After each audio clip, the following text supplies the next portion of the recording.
বিষ্ণু ঈসা ইসলাম বলেন, যেই দেহ হারাম খেয়ে বড় হয় ওই দেহ আল্লাহর জান্নাতে যাবে না।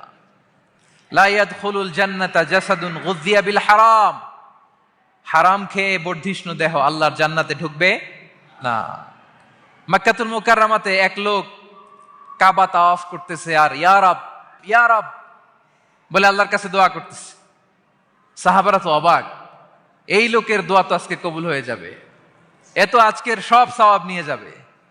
বিষ্ণু ঈসা ইসলাম বললেন, ওয়া মাতআমুহু হারাম, তার ইয়া রাব আর চোখের পানি দেখে তোমরা অবাক হয়েছো, কিন্তু ও যা খায় এটা হারাম খায়। ওয়া মাশরাবুহু হারাম, যা পান করে হারাম। মালবাসুহু হারাম, ওর গায়ের জামাটা হারাম। ওয়া গুযিয়া বিল হারাম, খাবার দাবার সবই হারাম। ফা আন্না ইউস্তাজাবু লাহ, তার দোয়া কেমন করে কবুল হবে?